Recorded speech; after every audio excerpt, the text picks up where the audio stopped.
Hello everyone. I'm Dr. Anjali Srivastava, retired zoology professor, Jamshedpur Women's College, and this is my channel, Arashalya, platform for the students who want to learn.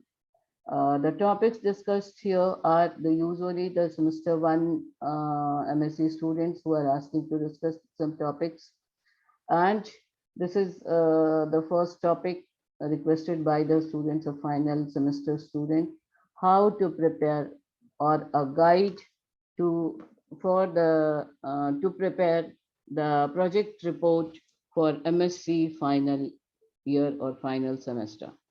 Now I'm sharing the screen with a PowerPoint presentation. The PowerPoint presentation is having the hypothetical a lot of descriptions, which I'll be discussing in very general language ताकि आप सबको समझ में आ सके. As this project is a guide, this class is meant as a guide to prepare final year project for master's degree. This topic I have been asked to discuss for the MSc students of my university, जहाँ पर 100 number का ये paper होता है. और so far as I know, सारी universities में, national universities में हमेशा फाइनल सेमेस्टर हो या फाइनल ईयर हो, एक फुल पेपर होता है प्रोजेक्ट का, प्रोजेक्ट रिपोर्ट का. और ये paper mainly in the examination 2 भागों में डिवाइडेड होता है. 50 मार्क्स का आपका प्रेजेंटेशन होगा, 50 मार्क्स का ऑन द स्पॉट वाइवा होगा. Definitely that viva will depend upon the based upon the project report prepared by the student. So this entire topic I am going to discuss on 2 broader aspects. कोई भी project का 2 major part होता है. पहला part होता है आप काम करिए, दूसरा होगा आपका उस काम को कंपाइल करके लिख करके प्रेजेंट कीजिए, जिसके बेसिस पर आप एग्जाम में जब बैठिएगा तो वो आपका जो हार्ड कॉपी ऑफ प्रोजेक्ट है या वो सॉफ्ट कॉपी में भी पावर पॉइंट प्रेजेंटेशन में भी आपको प्रेजेंट करना है. तो that 50 mark will include your write up written presentation in the examination with a given time. अलग अलग एग्जामिनेशंस में, अलग अलग यूनिवर्सिटीज़ में, अलग अलग इंस्टीट्यूशंस में एग्जामिनर्स के ऊपर डिपेंड करता है कितना टाइम वो आपको लिखने के लिए देंगे अपने प्रोजेक्ट को. तो डेफिनेटली जब आप लिखिएगा तो आपका जो ऑब्जर्वेशन एंड एनालिसिस है वो आप उसमें नहीं लिख सकिएगा, क्योंकि वो आपके प्रोजेक्ट में है जो आपके सॉफ्ट कॉपी और हार्ड कॉपी के फॉर्म में आपके साथ रहेगा. जो राइटअप है वो पढ़ करके examiner will guess how much you were involved with your work. So let us start with the 2 broader categories of the final year projects for master's degree.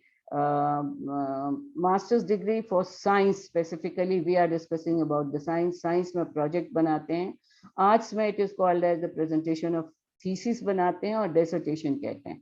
So I tried to present together both the forms with a little variations, but I found it very difficult.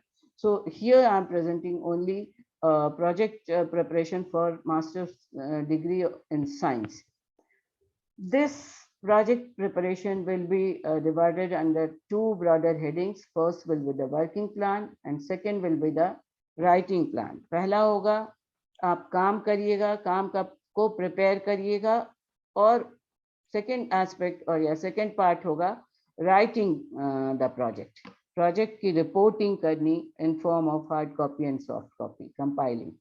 So this is the next slide. This final year एक अच्छा final year project बनाने के लिए master degree के लिए आपको एक ऐसी टॉपिक चुननी है, उसके बाद उस टॉपिक से रिलेटेड मटेरियल्स कलेक्ट करने हैं, उन मटेरियल्स को ऑर्गेनाइज करना है in suitable form, how to then turn it into a written project report. This preparations or this all includes the description of the conventions that should govern the structure of the report or dissertation, and suggests certain subjective descriptive devices that can be used to make it more effective. So this overall mission can be completed in 2 phases. First is the working plan and second is the writing plan. Now work plan includes all these sub points. अब हम पहले काम कर लें, काम को जमा कर लें, गैदर कर लें, और उसके बाद हम सेकेंड फेज में एंटर करेंगे उसकी कंपाइलिंग और उसको हार्ड कॉपी के फॉर्म में या आपकी सॉफ्ट कॉपी के फॉर्म में कन्वर्ट करके प्रेजेंट करना एग्जामिनेशन में. So this work plan includes all these subheadings. The first is the title and the background. तो सबसे पहला काम जब आप काम शुरू करेंगी तो आपका सबसे फर्स्ट काम होगा आपकी टाइटल चुनना.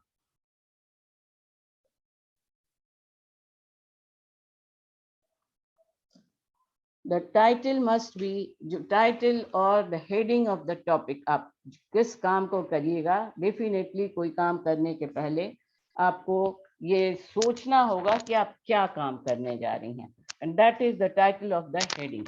This title of the heading may include following sub points.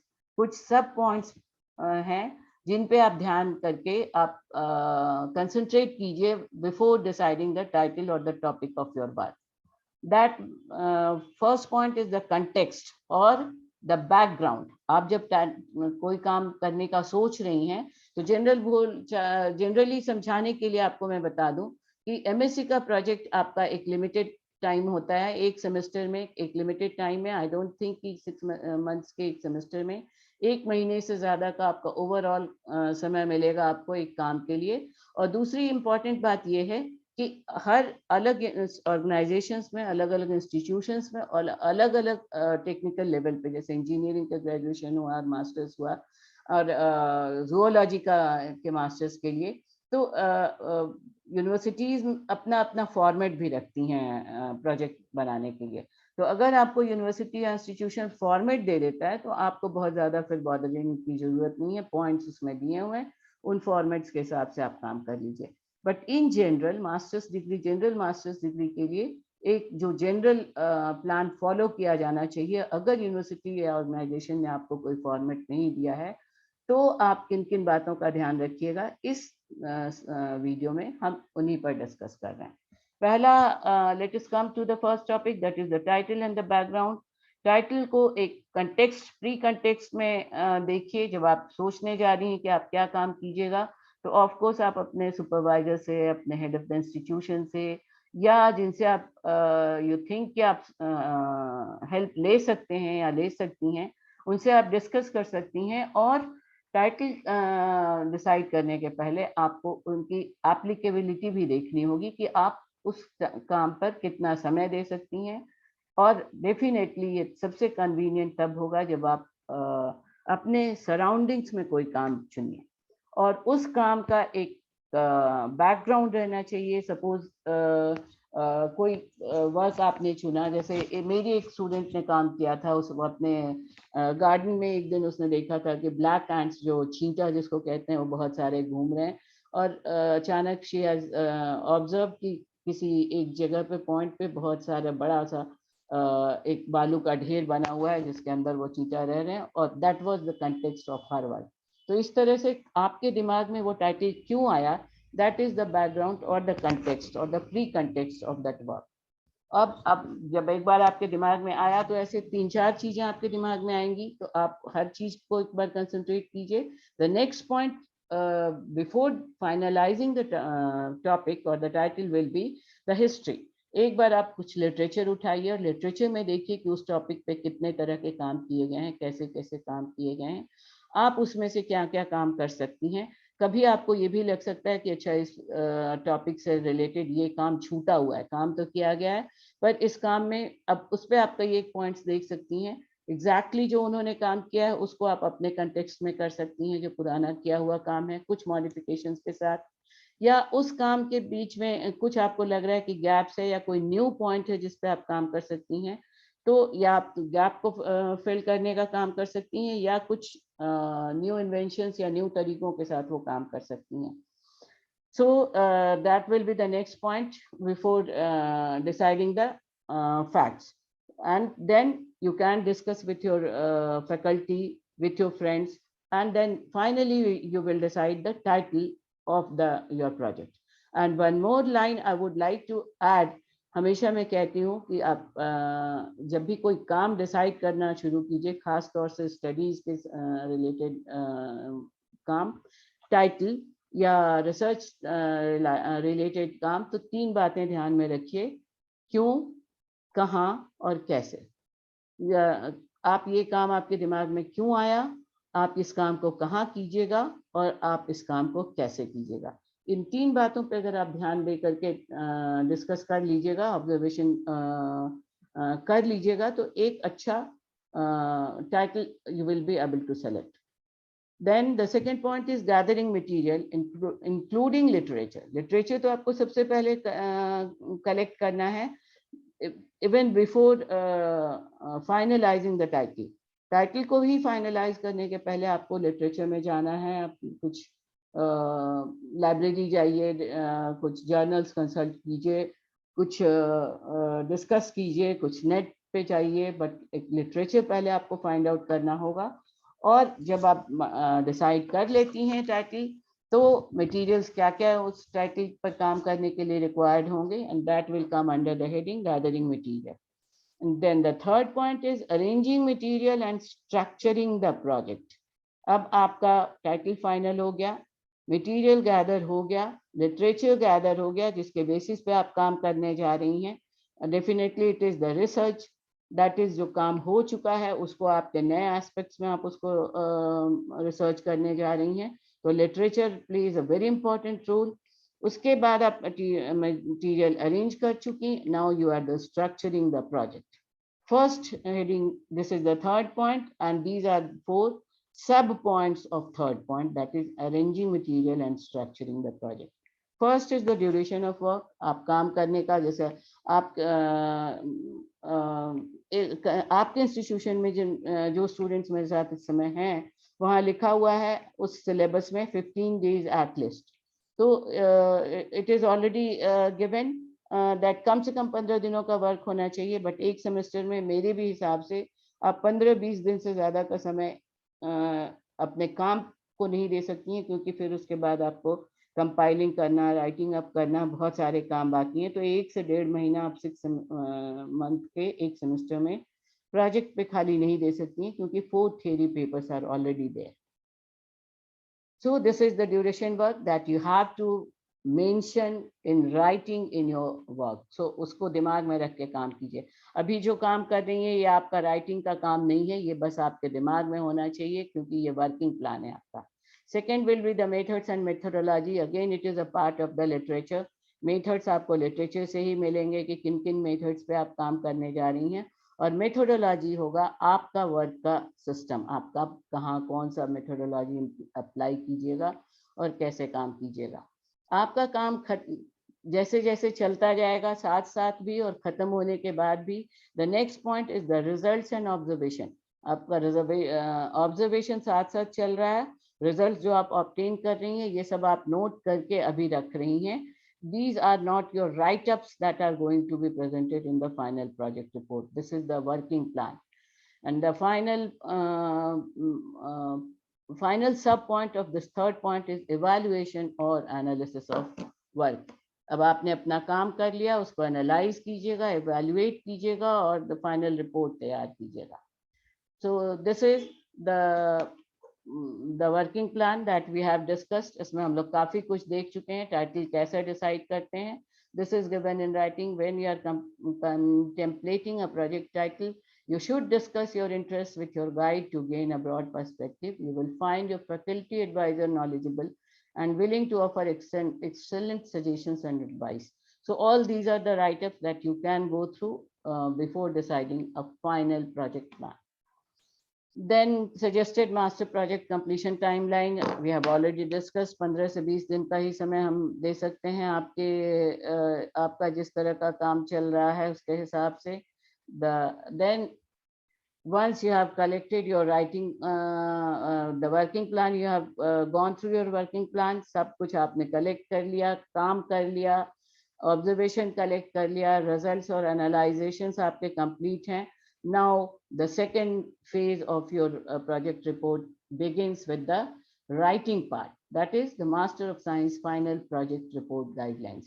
Now, what are the sub points of what are the points now we are going to discuss? These are the points which must be in writing in your final year project. जब आप अपना project का report बनाइएगा तो ये points अब जो आने जा रहे हैं ये राइटिंग में डिस्कस किए जाएंगे, राइटिंग में इनको आपको इम्प्लीमेंट करना है. So these are the sub points which you are going to start with. This is the first page, this is the title page. Title आप कैसे डिसाइड कीजिएगा? वी हैव ऑलरेडी सीन, हम देख चुके हैं, टाइटल डिसाइड हो चुका है, उस टाइटल पे आप काम कर चुकी हैं, मटेरियल गैदर कर चुकी हैं, काम कर चुकी हैं, रिजल्ट्स मिल चुके हैं, मेथोडोलॉजी अप्लाई कर चुकी हैं, एनालाइज कर चुकी हैं. So that this is done, first page is already done. Now this is the second page is pretext or preface or abstract or mini introduction. ये सब एक ही चीज है. यूजुअली मैं लिखवाती थी, जब मैं करवाती थी अपने स्टूडेंट्स पे तो मैं प्रीफेस लिखने बोलती थी, बट ये सारे टर्म्स भी यूज किए गए हैं लिटरेचर. जो मैंने लिटरेचर सर्च किया आपके आपके before to present before you, so these terms also have got pretext or abstract or mini introduction. इसको मिनी इंट्रोडक्शन तो आप लिख नहीं सकती हैं, लिखिएगा आप प्रीटेक्स्ट और प्रीफेस और एब्स्ट्रैक्ट. एब्स्ट्रैक्ट यूजुअली ये जब रिसर्च किया जाता है पीएचडी के लिए तब ज़्यादा सही लगता है. मैं हमेशा प्रेफर करती हूँ प्रीफेस लिखना.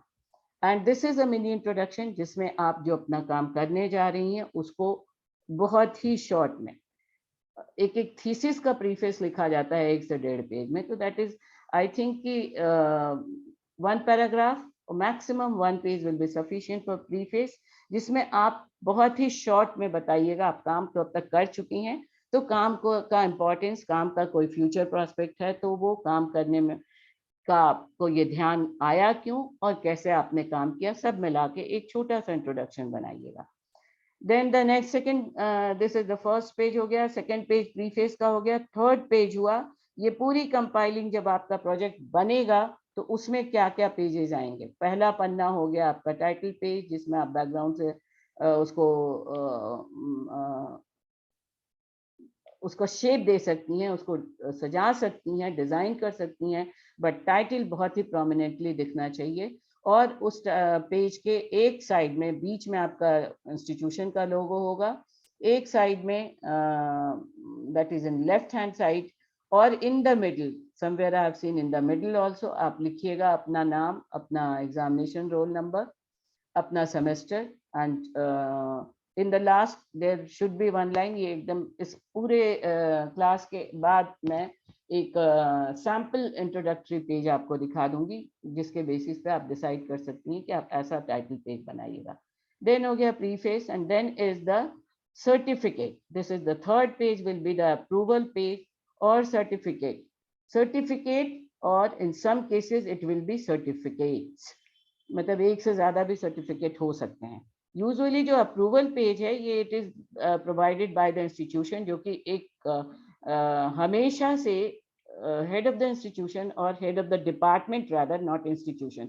अगर ये मास्टर्स यूनिवर्सिटी है और वहाँ पे head of institution he head हैं तो वैसे कंडीशन में हेड ऑफ इंस्टीट्यूशन आप कह सकती हैं, but usually head of the department will provide. और उन्हें एक आई फील जो मैं करती थी कि एक फॉर्मेट दे देना चाहिए ताकि एक बार जब एग्जामिनर आए तो सारे स्टूडेंट्स का सर्टिफिकेट एक जैसा हो. दैट इंक्लूड्स मिनिमम लाइंस, एक परफेक्ट रहता है. This is to certified, it begins with, it should begin with that this named this roll number student has completed his her work under my supervision. Of course ये अगर head and supervisor same है तो same नाम रहेगा, अलग अलग हैं तो सुपरवाइजर ये सर्टिफिकेट देंगे जिसको बाद में सर्टिफाई करेंगी हेड ऑफ द डिपार्टमेंट. और ये लैंग्वेज बिल्कुल लिखा हुआ होना चाहिए सारे स्टूडेंट्स का एक जैसा. This is to certify that this student of this year of this semester whatever has done her his work under my supervision in original. I think this much is sufficient for a certificate, जिसके right hand side में supervisor का नाम होगा और left hand side में head of the institution, head of the department का नाम होगा, सॉरी। अगर इंस्टीट्यूशन ही एक यूनिवर्सिटी डिपार्टमेंट है तो institution, otherwise head of department का नाम होगा। Then the term is your certificates. अब ये सर्टिफिकेट दैट, ये अप्रूवल सर्टिफिकेट हो गया जो हर स्टूडेंट के पास होना चाहिए।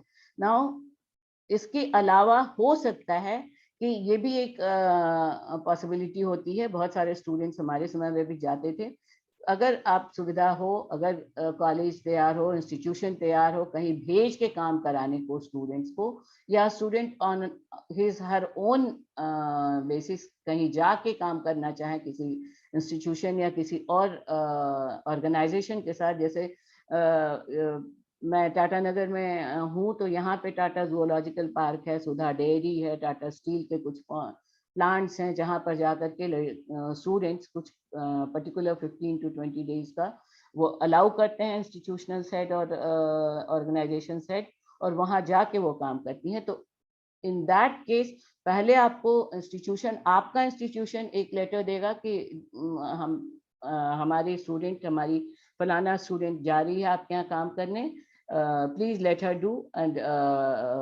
for this period she will do the work and provide a certificate, and after your completion they will provide a certificate.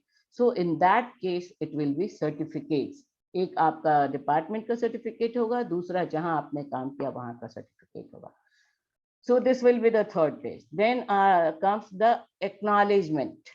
This acknowledgement may be optional for the MSc students, but I think you should provide one page. You should, आपको actually इसी MSc के project के को आप mini thesis भी कहा जाता है, क्योंकि यहाँ से आप PhD के लिए research कैसे कीजिएगा वो भी आपका शुरुआत होती है. तो acknowledgements या acknowledgement में आप एक छोटा acknowledgement, impressive acknowledgement तैयार कीजिए, acknowledging your supervisor, your department, your institutional head, your colleagues, your friends, and whomever you want to acknowledge for your completion and guidance for your work.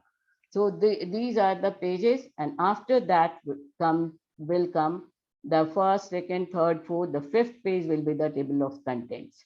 अब आप contents बोलिए या index बोलिए, वो आपका page आएगा, and it will contain the rest of the entire work that you are going to do in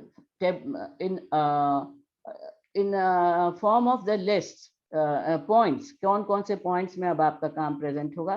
table of contents में ही last में ये 3 पॉइंट्स आएंगे, list of figures and photographs, list of tables and list of appendices. The next slide we will see what must be the point of table of content. So the table of content starts with the introduction. Introduction is actually a very important part जो लिखा जाता है. Before we go into the details, मैं 2 line में एक बात कहना चाहूंगी कि इंट्रोडक्शन और प्रीफेस लिखा सबसे पहले जाता है, रादर मैं कहूंगी कि प्रेजेंट सबसे पहले किया जाता है, बट इन माय व्यू इसको आप लिखिए सबसे बाद में, सब कुछ कंपाइल कर लीजिए, बाकी सारे पॉइंट्स डिस्कस कर लीजिए और तब एक मिनी इंट्रोडक्शन और इंट्रोडक्शन तैयार कीजिए, तो that will be more convenient, more helpful for you. So introduction is the mini synopsis भी इसको कह सकती हैं. ये इंट्रोडक्शन पूरा आपका काम कहाँ कर, टाइटल क्या है वहां से शुरू करके काम कैसे कीजिएगा, लिटरेचर आपने स्टडी की है, काम का इम्पोर्टेंस बताइएगा, काम के इम्पोर्टेंस के बेसिस पे काम को कैसे कीजिएगा, क्या किन किन पॉइंट्स पर डिस्कस कीजिएगा, और इस काम का सोसाइटी को या आपके सराउंडिंग्स को क्या बेनिफिट मिलने जा रहा है, एंड व्हाट नेक्स्ट. उस इसी इंट्रोडक्शन को एंड करने के पहले आप एक लाइन में व्हाट नेक्स्ट भी मेंशन कर सकती हैं. And this introduction should not exceed 1 to 2 pages, 3 pages तक जा सकती हैं, बहुत लंबा चौड़ा इंट्रोडक्शन नहीं होना चाहिए. The next very important, the most important point is the literature review. And this literature review का मतलब ये नहीं है कि सिर्फ आप इसको लिटरेचर को रिव्यू कर लेती हैं. इस लिटरेचर रिव्यू के बेसिस पे आप आगे बहुत सारा काम, जो आप सारा काम करने जा रही हैं, rather materials and methods and results discussion, अगर हम देखें तो ये सारा डिफरेंट चैप्टर्स होने चाहिए लिटरेचर रिव्यू के. Will see in the next slide. So the introduction we have seen what will you do, and then comes the literature review, and these are the sub points, rather the materials and methods, results, discussion, summary. Material, methods, results and discussions must be the part of the last parts of the literature review. Let us see in the next slide. Literature review में बहुत सारे chapters या parameters होने चाहिए. It will start with, of course, with the first part. These are the different chapters. Now as I have told you, अगर आपके पास format है तो बहुत सही है. अलग अलग सुपरवाइजर्स भी अलग अलग फॉर्मेट देते हैं आपका प्रोजेक्ट रिपोर्ट तैयार करने के लिए. अगर आपकी सुपरवाइजर कुछ और पॉइंट्स में देना को कहती हैं तो यू कैन फॉलो है. This is a generalised plan जिन पे आपका काम होना चाहिए. अब इनको नेम आप जैसे भी कीजिए. आप given chapter 1 2 3 4 5. Now it can be modified as per advice of your supervisor or your guide. The first chapter will be the history or the theoretical part of related to literature. जो काम आपने चुना, जो title आपने चुना, उसके लिए literature review कीजिए. लाइब्रेरी में जाइए, नेट पे जाइए. अब तो पूरी दुनिया की लाइब्रेरी नेट पर अवेलेबल है. गूगल में आपके जर्नल्स हैं, लिस्ट ऑफ जर्नल्स हैं, बुक्स हैं, मैगजीन्स हैं. उनको इंक्लूड कीजिए, हिस्ट्री कलेक्ट कीजिए. Then the chapter 2 will be the physiography. आप जहाँ काम कर रही हैं वहाँ का सराउंडिंग्स के बारे में कुछ थोड़ा सा डिस्क्रिप्शन. डेमोग्राफी, अगर आप कुछ ज़्यादा इम्पोर्टेंट डेमोग्राफिकल इम्पोर्टेंस है तो वहाँ का डेमोग्राफी दीजिए. Chapter 3 is the materials and methods and methodology. सबसे पहले आप मटेरियल्स, गैदर्ड मटेरियल्स के बारे में तो आप ऑलरेडी आपके पास है आप अवेलेबल, क्योंकि आपने मटेरियल्स गैदर करके ही काम किया है. मेथड्स का भी नॉलेज अभी तक आपके पास आ गया है. ये आपको लिटरेचर रिव्यू से मिलेगा कि किन किन मेथड्स को आप अप्लाई कीजिएगा. और मेथोडोलॉजी है वो डिटेल्स जो आपने किया, जो आपने काम किया, क्या क्या मेथोडोलॉजी आपने अप्लाई किया और उसके बेसिस पे आपका रिपोर्ट किस तरह का तैयार हुआ है. Now the chapter 4 is the observation and results. We will be collecting whatever you have observed in during your work. This is the observation, and the chapter 5 is the results. Up to here you have already collected the facts, and now the last point is the discussion. जिसमें अब आप अपना काम को compile कीजिए, results को, observations को compile कीजिए. और discussions section provides analysis of data acquired. In this section, you may draw comparisons with findings of other researchers in the field as well as suggest additional research. Discussion में आपका एक general discussion होगा. आपने क्या किया, आपने पहले क्या ऑब्जर्व किया था, अब क्या ऑब्जर्व किया, पहले क्या ऑब्जर्वेशन मिला था आपको लिटरेचर में, आपने क्या ऑब्जर्व किया, उनका एक कंपैरेटिव अकाउंट प्रोड्यूस कर सकती हैं और सजेस्ट कर सकती हैं अपने व्यूज की एडिशनल रिसर्च और क्या क्या हो सकते थे. And the last point will be the summary and the conclusions. You will summarize your findings, and then conclusions will be based upon that base upon the findings of your observations. And the conclusion must include, conclusion is a large paragraph that I couldn't give in writing here. Conclusion में आपके सारे काम का conclusion तो आप लोग जब भी अपना आंसर तैयार करती हैं तो एक कंक्लूजन का मतलब तो आप समझ रही हैं. Summary and conclusion, in my point of view, summary आप एक अलग से दे दीजिए. जितना काम आपने किया उनको समराइज कर दीजिए अपने मेथड्स, मेथोडोलॉजी सबको इंक्लूड करके, और लास्ट में कंक्लूजन में आप दीजिए कि आपके पूरे काम से आपने क्या क्या निष्कर्ष निकाले, क्या क्या कंक्लूड किया, काम कितना आपका सेटिस्फैक्ट्री रहा, कहाँ कहाँ लूप होल्स रहे, कहाँ कहाँ पर आपको काम में क्या क्या मुश्किलें आई जिनको कैसे आप दूर कर सकती थी या कैसे दूर किया जा सकता है. And in the end of the conclusion you must give the what next. आगे क्या इस पे काम किया जा सकता है, इस काम की यूटिलिटी क्या है, सोसाइटी को इससे कितना हेल्प मिलेगा, ये सारा कंक्लूजन में आप इंक्लूड कर सकती हैं. I wanted to put some more points here, but in writing I couldn't get time. So if you'll ask summary and conclusion, put in chat box. इसमें से कोई भी पॉइंट पे आप चाहती हैं ज्यादा डिस्कशंस जितने सब पॉइंट्स मैंने दिए हैं, so we can go through. अगर आपको चाहिए होगा तो आप मुझे बाद में भी बता सकती हैं, तो उस एक पॉइंट को मैं हम लोग डिटेल्स में डिस्कस कर ले सकते हैं। So this is all over what your research study should have. That is the replicating an existing study in a different setting. आप अब काम को आपने पहले से किए हुए काम को सेलेक्ट किया है डिफरेंट सेटिंग के साथ। Explore and under research area, उसी काम में जो काम ऑलरेडी आपने देखा कि किया हुआ है, पर उस काम का जो पार्ट अंडर रिसर्च था उसको आप हाईलाइट करके उस पर काम कर सकती हैं। एक्सटेंड अ प्रीवियस स्टडी, पहले के काम को एक्सटेंड कर सकती हैं। रिव्यू द नॉलेज दस फार इन ए स्पेसिफिक फील्ड, वो जो नॉलेज है उसमें से कोई एक पॉइंट स्पेसिफिक फील्ड सेलेक्ट करके आगे बढ़ सकती हैं। डेवलप और टेस्ट आउट अ मेथोडोलॉजी और a method, address a research question in isolation or within a wider program of work, or apply a theoretical idea to a real world problem. इन सब से अलग हट करके रियल वर्ल्ड में अगर कोई problem आपको मिल रहा है आपके उस टाइटल या उस सब्जेक्ट से जिसको आपने चुना है, तो उसको भी आप चुन सकती हैं। So it is a properly organized document recovering in detail all the important aspects regarding the project. आपका प्रोजेक्ट होना क्या चाहिए, ये दो लाइन में आप इस तरह समझ सकती हैं।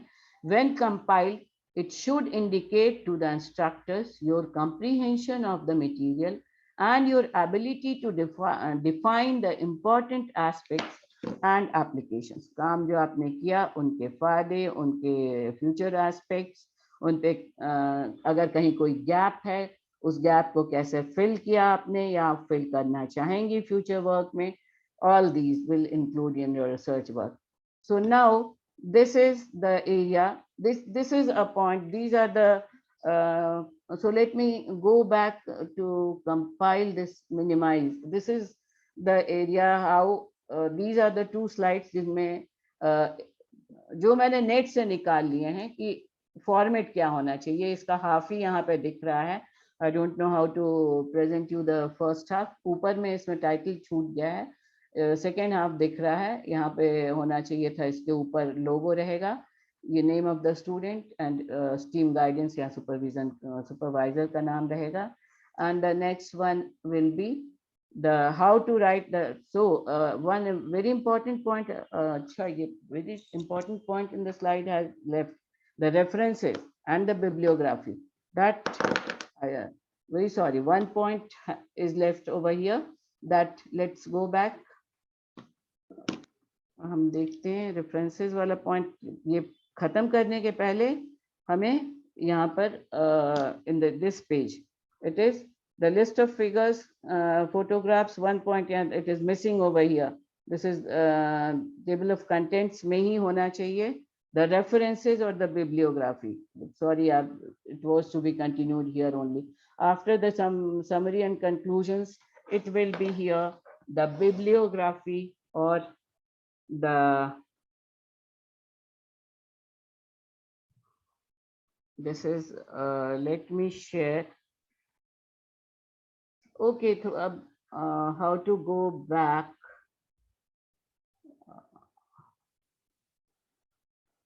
So one point I'm discussing in one line, that the last point will be the bibliography or the references, और वो references कैसे लिखे जाना चाहिए उसका ये sample है, जो कि कंक्लूजन के बाद का एक पॉइंट इसमें मिस हो गया है मेंशन करना, that will be the bibliography और द रेफरेंसेस। जो लिटरेचर पढ़ करके आप सारा काम आपने प्लान किया है, आपने उसको इम्प्लाई किया है और पूरा वर्क अपना बेस्ड ऑन दैट लिटरेचर, वो लिटरेचर अल्फाबेटिकली अरेंज कीजिए with the name of the inventor or the worker, page number, edition, and this is the example how to present the references or the bibliography. This is one example taken for a subject, said subject in international engineering का कोई topic है. In this way your project will be completed. Here one point, the summary and conclusion के बाद, yeah, it will be here The references point, I don't know how I have done such a blunder mistake. The references part is left here. Yeah, it's in this page, it is here. Table of contents का ही last references था जो छूट गया. This references chapter is very important and the last aspect of your project. So with this, I end the topic today, and I know there is a major mistake. The gap, मेरे काम का gap मैंने find out कर लिया है. Reference को मैं अभी correction कर लेती हूँ. In future अगर मैं present करूँगी तो references पे एक अच्छा सा paragraph जरूर add करूँगी. But references is a very must part of your project report. The example I have given, कैसे आप reference लिखिएगा, जितना आपने literature review किया है, that all literature review, उसके अलावा भी जो जो आपने पढ़ा है वो सारा आपके references में आएगा. That will be arranged alphabetically. और references के लिए फिर से 2-3 models होते हैं. If your institution provides or if your guide provides the model, but I prefer to present the references in form of alphabetically arranged names, name of the worker or the scientist or the edition you have to say, and then the page number in which you have studied, the article number, the edition, if it is the journal, give the edition, and so on and so forth. So with this, I'm completing. Now, if you have any question, anything, I'm stopping the sharing. Now, 1 minute is left. Do you want anything to share?